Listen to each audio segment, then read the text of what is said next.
Hello and welcome to this podcast, Revelation Today. This is a podcast that's dedicated to trying to understand current events, what's happening around our world, especially in light of Bible prophecy. And so I'm glad you've decided to join me today. Today, we're going to look at a special presentation on a video that just came out in the last couple of days, and that was the interview by Fox News of Erica Kirk, and especially her experience with the assassination of her husband.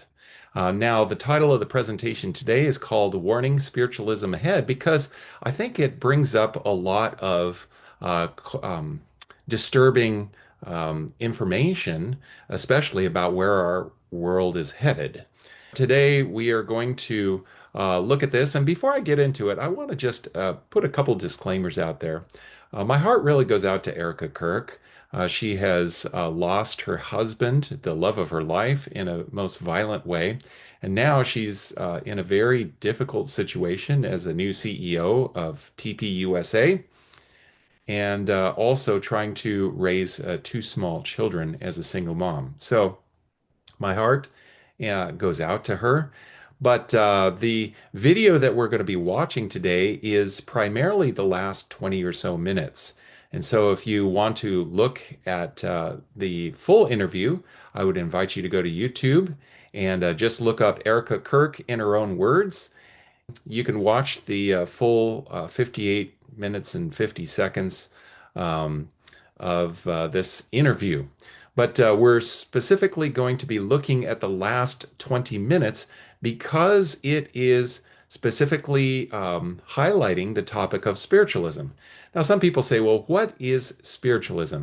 And it's good to have definitions and to define terms that we use. And so I went to Merriam-Webster Dictionary and looked up spiritualism. And notice what it says under definition number two, a belief that spirits of the dead communicate with the living, usually through a medium. So, um, and then number two, or 2B, spiritualism is a movement comprising religious organizations emphasizing spiritualism. In other words, they emphasize the ability to communicate with the dead. So what we're going to do is we're going to go to directly to about the 40-minute mark, and we're going to listen to some clips, and then we'll talk about these in between the clips. This is the section that I tell them that in heaven, Daddy he's orchestrating with his friends to send them little presents so that they never forget that Daddy's watching over them. So whenever I bring the kids here at the office, I always let them grab one thing to play with. But I mean, it's really sweet. So you remember I told you that Daddy was working with his friends from heaven to send you presents every day, so you always know you're loved? See? It is. Sesame Street. I know, it's Sesame Street, but all these are for you, baby. These are from Daddy's friends. Read this to me. I'll read it to you. You know, my heart just goes out to her because, she's getting all of these cards, all of these little stuffed toys, and she's trying to explain to her daughter what's going on. Listen to how she describes what has happened to Daddy. You told your children that Charlie was going on a work trip with Jesus. Are they still asking, where's Daddy? Yes, my daughter continues to ask. I told her the other day because she said, I just miss Daddy. And where's Daddy? When is he coming home? And I said, baby, Daddy's still with Jesus. And I said, they are so busy. And I said, if ever you want to talk to Daddy, you just look up to the sky and start talking to him. He can hear you. It's always me. That's probably one of the hardest things a parent uh, has to do is to try to explain death to a child. How do you explain that? And it's no mystery, that most of the world believes that when a person dies, that they go immediately into the presence of the Lord. But notice what she says. If you ever want to talk to Daddy, he can hear you, he can see you. Just talk to him. Now we're going to be talking about what does the Bible say about trying to communicate with dead people. Let's continue on. Told her, I said, you know, Daddy, Daddy is in heaven. She goes, so does that mean he's in a different house?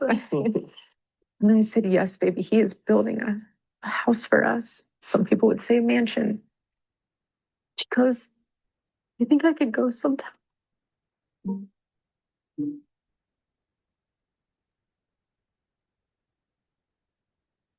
That's an interesting concept. This is the first time that I've heard that someone is actually building a mansion.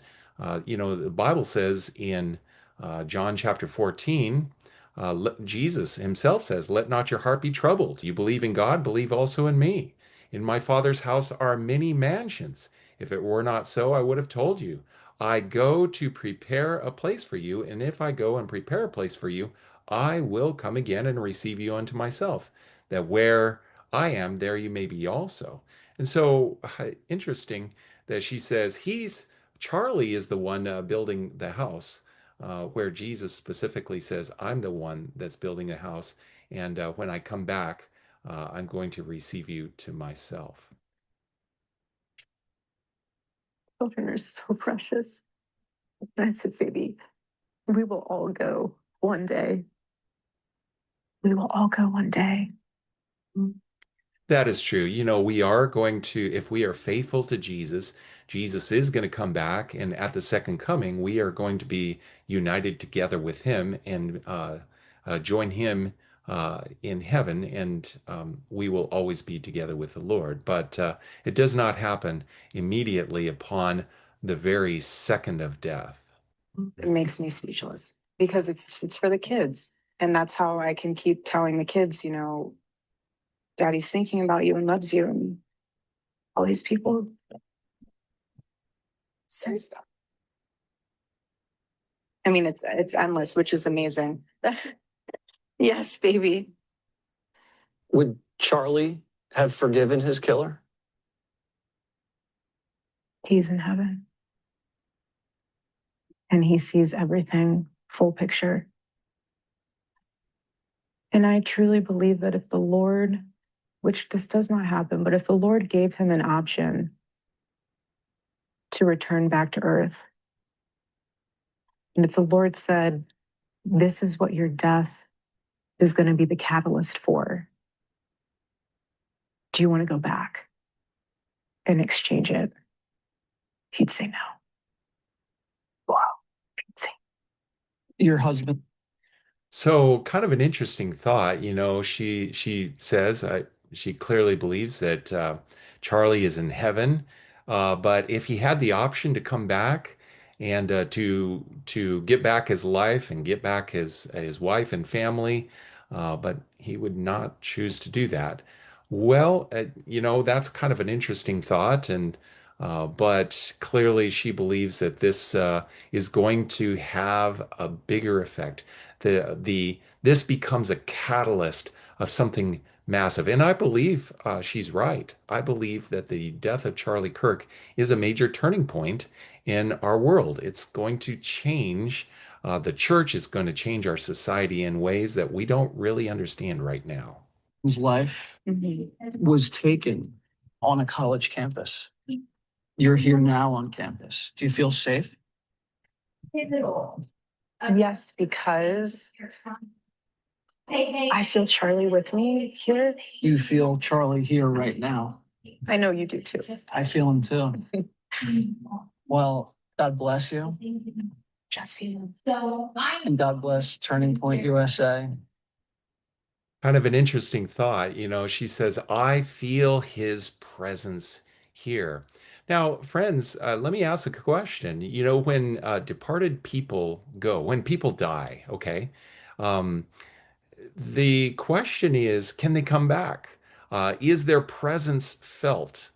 Do they come back as a spirit, a comforting spirit? The Bible does not teach that when a person dies, they can somehow return or their presence can be felt. But you're going to find this theme frequently referenced at least one other place in this video.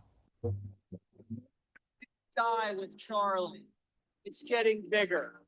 Half of the campus is here right now. This place is at capacity. You can feel the energy. So, and that's true. This was the first major event that was after Charlie's death. And rather than cancel it, Erica Kirk decided, I'm going to carry the torch. And, and I think that's very noble of her to try to continue on the mission of her husband. I'm not down on that. But what we're seeing is rather than a fading away of Charlie Kirk, what we're seeing now is a super energized, motivated um, organization now that is going to be growing. In fact, before Charlie was killed, there was an estimated 3,500 chapters across America for Turning Point USA. Now there is somewhere in the neighborhood of 38,000 applications for new chapters. And I know that it's going to just continue to snowball and get bigger. When we first started dating, I asked him, I was like, why don't you wear a cross? So why you say you're a Christian, but you don't wear a cross? He's like, I don't know. I don't really, I'm not a jewelry guy. And I was like, I understand. So for his first birthday present, I got him this cross. And then throughout time, I would always add different medals to it. And so he loved St. Michael. I want to stop right here because this video right here was shot while she was in a car returning from that first event that we just saw. And she is talking about the necklace that he was wearing, that it had a cross and some medals. And so she's telling some of the backstory. She was asking him why he doesn't wear a cross. He's a Christian. Shouldn't Christians wear the cross? And so he says, well, I'm not really into jewelry and so forth.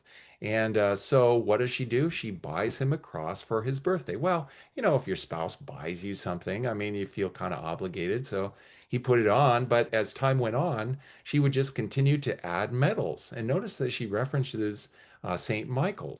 Now, St. Michael is a Catholic saint.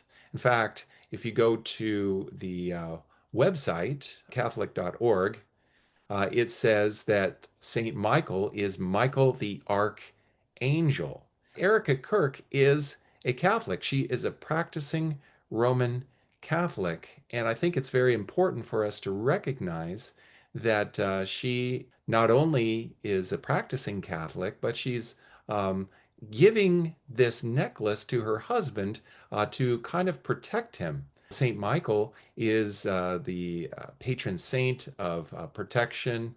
And, anyways, listen to what she says next.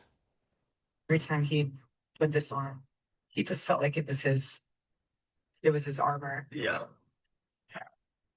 It's really sweet. So every time he would put this on, he thought that this was going to protect him. Well, friends, necklaces and, coins that have the image of a patron saint, those are not what protect us. It's not the cross that we wear around our neck, but it's the cross in our heart. It's the understanding and our faith, not something that we wear on the outside, but something we believe on the inside. Notice this next video, this clip is going to talk about the very real sense of the presence of Charlie Kirk at Turning Point USA. Listen. Just about anyone you ask here says they feel Charlie's presence around them all the time. Okay, that's kind of disturbing as people there at TPUSA, they have a very real sense that while Charlie is dead, Charlie is still there, at least in spirit. And so kind of a interesting thought. Now listen as this conversation now turns to a different level. When people lose someone they love, oftentimes they say, I can still talk to them. Yeah. Do you still talk to Charlie? I'll get home, it's late at night. I'll be getting ready for bed in the bathroom. I'll keep looking in the shower, trying to see. He would always write on the shower when he was in there. He would write numbers and things. And at the end, he would do his signature at the end. Obviously, it's been so long since he's taken a shower at home, but I still look for it. I talk to him all the time. I'll say, baby, just give me your wisdom. Speak to me. People would say, if you can't sleep, take something to sleep. The Lord has let me sleep just fine. Now, I want to stop right here. Here she is. She's crying out to her husband. She says, baby, just speak to me. Give me your wisdom. Um, so she's trying to cry out to him. Why is she trying to communicate with a dead person? Well, first of all, she's sad, and it's perhaps normal if a person believes, like a Catholic does, that you can communicate with dead people. Um, but that she was not only raised as a Catholic and went to Notre Dame preparatory school, for her high school years, but she went to Regis, which is a, Jesuit university, and I get it.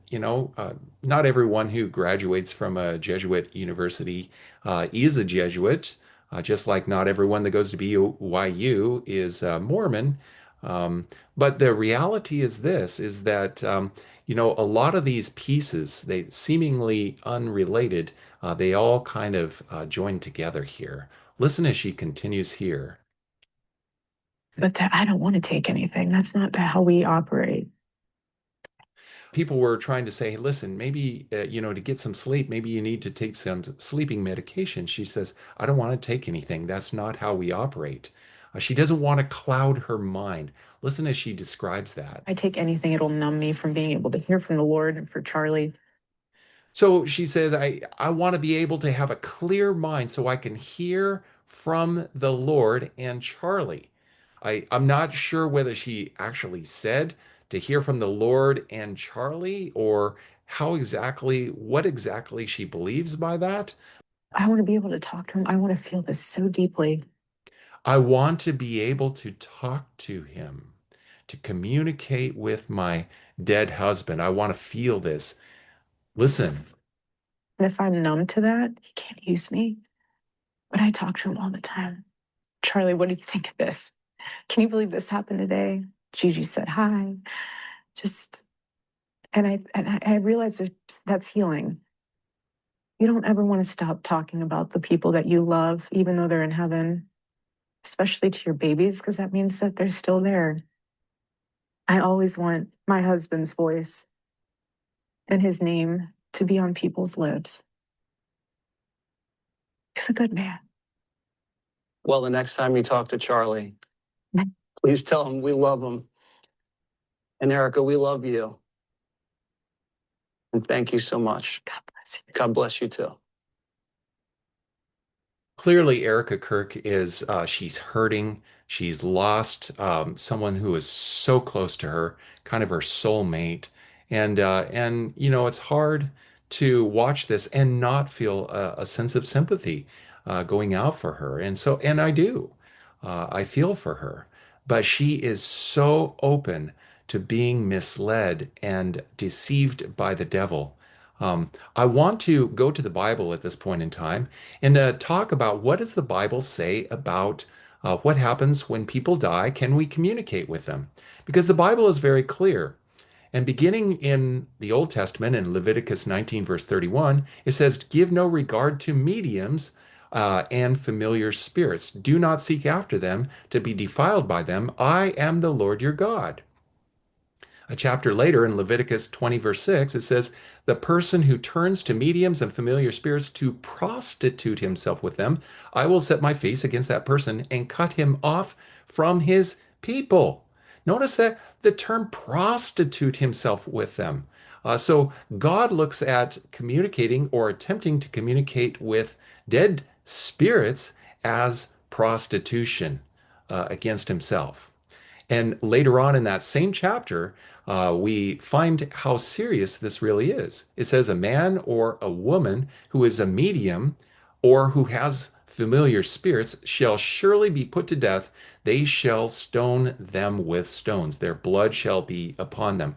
So clearly, God warns in the strongest sense of the word. He's saying, listen, don't go down this road. Don't try to talk to the dead. Don't use a medium. Don't just stay away from that. And it was the death penalty if people went on this forbidden ground. Let's turn to Deuteronomy 18, verse 9. It says, when you come into the land which the Lord your God is giving you, you shall not learn to follow the abominations of those nations. There shall not be found among you anyone who makes his son or his daughter pass through the fire. Let me pause right here. This was a term that was used in the Old Testament to describe a very demonic form of child sacrifice. They would literally heat up their metal idol and they would put their living children on the metal arms and burn their children to death as a form of sick sacrifice to their heathen gods. And so this was called an abomination. But notice what going on, what God also says, or one who practices witchcraft, or a soothsayer, or one who interprets omens, or a sorcerer, or one who conjures spells, or a medium, or a spiritist, or one who calls up the dead. So clearly we see that anything related to the occult is out. God says, listen, I want you to have nothing to do with the dark arts. And included in those arts is one who is a conjures up spirits, which is called a medium, a spiritist, or one who calls up the dead. For all those who do these things are an abomination to the Lord. Because of these abominations, the Lord your God drives them out from before you. So God is clearly saying, listen, these nations are doing this. This is horrible. This is extreme wickedness. That's why I'm kicking them out. And you are not to have anything to do with that. Now, there is an example, a very sad example in the history of Israel, and that's the story of King Saul. Now, Saul was the first king of Israel, and Saul started out really good, but then he started to become proud and he started disobeying God's direct commands. And so, because of that, God rejected him. And Samuel, the prophet, told Saul that God has rejected you and given your kingdom to another person. Well, eventually Samuel the prophet dies, and we pick it up in 1 Samuel 28, verse 3. It says, Samuel had died, and all Israel lamented for him and buried him in Ramah in his own city. And Saul had put the mediums and the spiritists out of the land. Then the Philistines gathered together and came and encamped in Shunem. So Saul gathered all Israel together, and they encamped at Gilboa. When Saul saw the army of the Philistines, he was afraid, and his heart trembled greatly. And when Saul inquired of the Lord did not answer him either by dreams or by Urim or by the prophets. So Saul is afraid, and he tries to communicate with God, and God is not answering him. Why? Because he has been disobedient to the voice of the Lord, and he is not repenting. And so notice what Saul does. Then Saul said to his servants, seek me a woman that hath a familiar spirit, that I may go to her and inquire of her. And his servant said to him, behold, there is a woman that hath familiar spirit at Endor. And Saul disguised himself and put on other raiment, and he went and two men with him, and they came to the woman by night, and he said, I pray thee, divine unto me the familiar spirit, and bring him up, whom I shall name to thee. And so the lady says, well, who do you want? And he says, I want Samuel the prophet. Now, this is very sad because she divines a spirit. It wasn't the spirit of Samuel, but it was an evil spirit, and the evil spirit gave him such a terrible outcome. Saul eventually went. He fought in the battle. They lost the battle. He ended up dying by committing suicide. Now, I want to read 1 Chronicles 10, verse 13. It says, So Saul died for his transgression, which he committed against the Lord, even against the word of the Lord, which he kept not, and also, notice this, for asking counsel of one that hath a familiar spirit to inquire of it. So, two reasons why Saul died. Number one was that he had disobeyed the direct word of the Lord. And number two was that he tried to speak with the dead. So, speaking with the dead consistently throughout the Bible is something that is an abomination to God.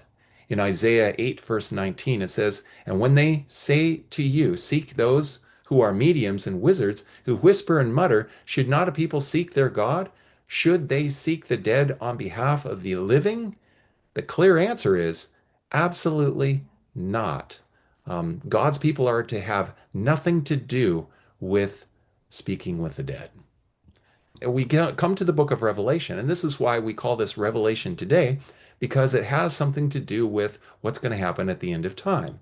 Because in the sixth bowl at the end of time, in Revelation 16, verse 12, it says, The sixth angel poured out his bowl on the great river Euphrates, and its water was dried up so that the way of the kings of the east might be prepared. And I saw three unclean spirits like frogs coming out of the mouth of the dragon, out of the mouth of the beast, and out of the mouth of the false prophet. For they are the what? Spirits of demons performing signs, which go out to the kings of the earth and of the whole world to gather them to the battle of that great day of God Almighty. And then jump down to verse 16 and notice what it says. And they gathered them together to the place called in Hebrew Armageddon. This is the final battle. This is the final test. The kingdom of light and the kingdom of darkness clash together. But notice, what is it that is going to deceive the world?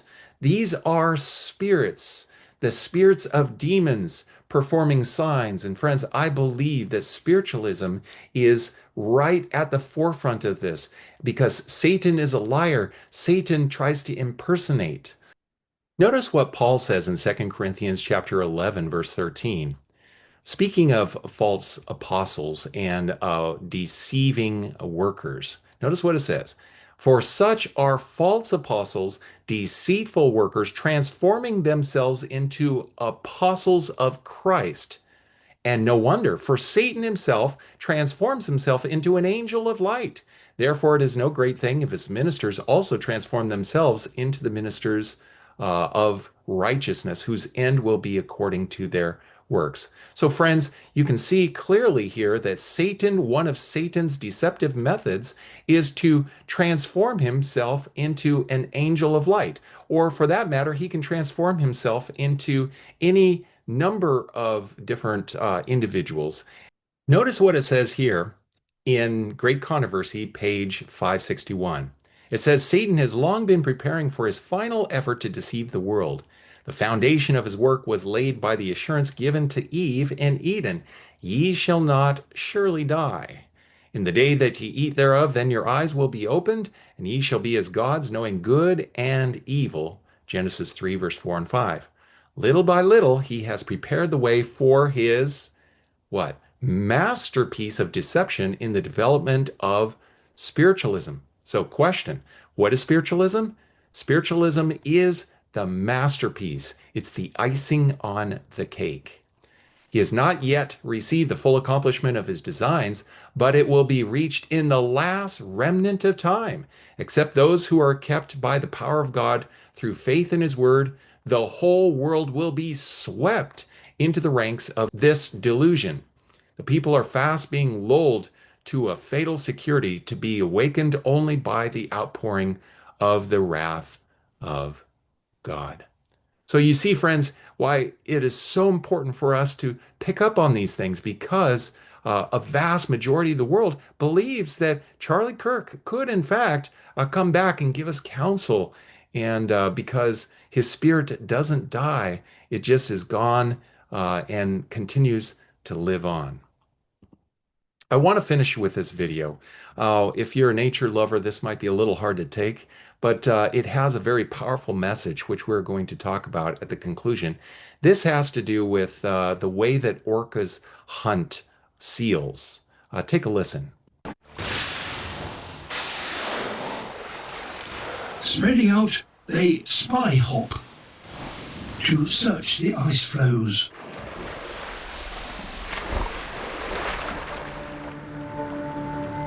When a seal is spotted, the scouts alert the family with a rallying call.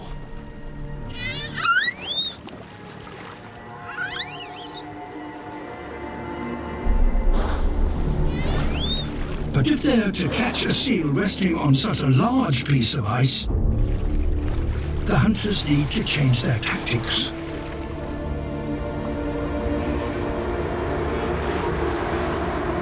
This time, they produce a subsurface ray.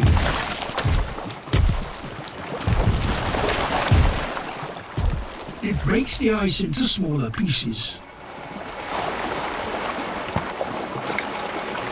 But the seal still has a raft and appears to be protected from any oncoming wave. The matriarch whale, however, has a plan. Working in a coordinated way, the pod pushed the seal's ice platform into clearer water.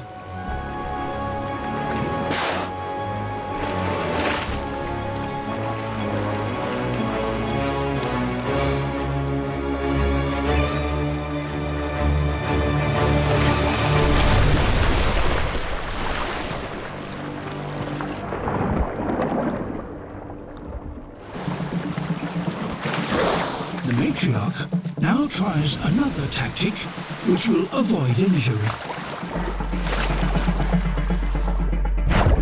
Blowing bubbles.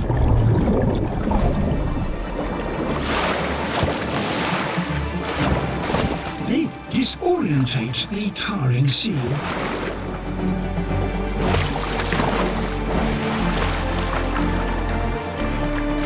And the whales move in for the kill. Well, friends, I know this is a disturbing video here, but the reason why I show it is because I believe that the church is in a very dangerous position. Sometimes we think that nothing bad could possibly happen. We're on this big white iceberg, and there's no apparent danger around us. But friends, the danger may not be seen but unseen. It may be below the surface. And friends, soon I believe the deception is going to hit like an overwhelming tsunami, and it's going to break apart this iceberg, the foundation upon which many people believe that, when a person dies, we can communicate with them. Friends, this is a doctrine of devils, and we need to resist this steadfastly. And so, Peter says, be sober, be vigilant, because your adversary, the devil, walks about like a roaring lion, seeking whom he may devour. Resist him steadfastly. Well, friends, I hope that was a helpful podcast. If you like what you saw, I would encourage you to like and subscribe and to share this with others. Thank you and God bless.